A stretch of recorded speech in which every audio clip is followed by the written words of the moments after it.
شروع کرتا ہوں اللہ تعالیٰ کے نام سے جو بڑا مہربان نہایت رحم والا ہے۔ حضرت ابو ہریرہ رضی اللہ تعالیٰ عنہ کہتے ہیں کہ رسول کریم صلی اللہ علیہ وآلہ وسلم نے فرمایا، جو شخص کسی کے آگے ہاتھ پھیلانے کی ذلت سے بچے، اپنے اہل و عیال کی ضروریات زندگی کو پورا کرنے اور اپنے ہمسایہ کے ساتھ احسان کرنے کی خاطر جائز وسائل و ذرائع سے دنیا کے مال و اسباب کو حاصل کرے، وہ قیامت کے دن اللہ سے اس حال میں ملے گا کہ اس کا چہرہ کمال نور اور نہایت مسرت و سرور کی وجہ سے 14ویں رات کے چاند کی مانند روشن و منور ہوگا۔ اور جو شخص مال و دولت میں اضافہ کرنے، اپنی امارت و دولت مندی کے ذریعہ غرباء و فقراء پر فخر کرنے اور محض اپنا اثر و رسوخ قائم کرنے کے لیے صدقہ و خیرات اور داد و داش کی صورت میں نام و نمود کے لیے حرام وسائل و ذرائع تو الگ رہے، جائز وسائل و ذرائع سے بھی دنیا کے مال و اسباب کو حاصل کرے، تو وہ اللہ تعالیٰ سے اس حال میں ملے گا کہ اللہ تعالیٰ اس پر غضبناک ہوگا۔ تشریح: سوچنے اور عبرت حاصل کرنے کی بات ہے کہ جب زیادہ مال و دولت جمع کرنے کی حرص ایک دوسرے پر اظہار فخر اور نام و نمود کے لیے دنیا کمانے اور سامان دنیا حاصل کرنے میں حلال ذرائع اختیار کرنے والے کا یہ حشر ہوگا، تو ان لوگوں کا کتنا برا انجام ہوگا جو مذکورہ بالا غیر شرعی مقاصد کے لیے حرام وسائل و ذرائع سے مال و دولت حاصل کرتے ہیں۔ چنانچہ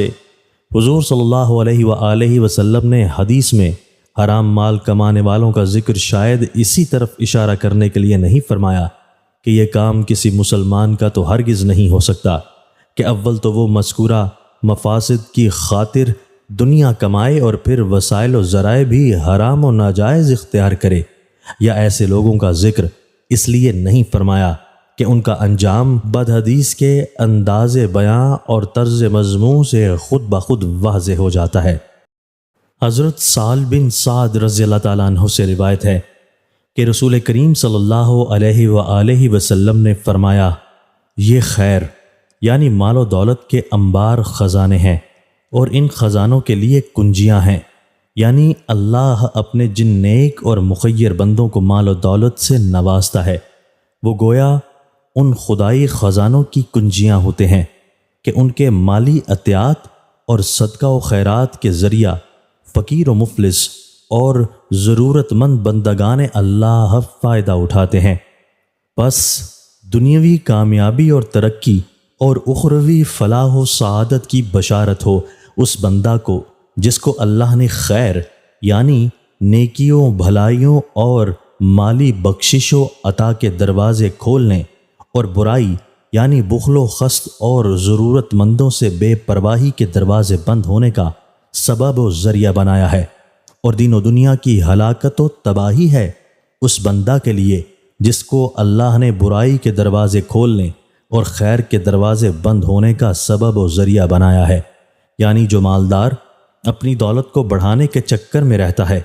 اور ضرورت مند بندگان اللہ کی خیر گیری اور امور خیر میں خرچ کرنے کی اہمیت سے بے پرواہ رہ کر گویا بخل و خست میں مبتلا ہوتا ہے، اس کے لیے تباہی ہی تباہی ہے۔ دوستو، اللہ تعالی ہمیں ان احادیث مبارکہ پر عمل کرنے اور اپنی زندگیوں کو سنوارنے کی توفیق عطا فرمائے۔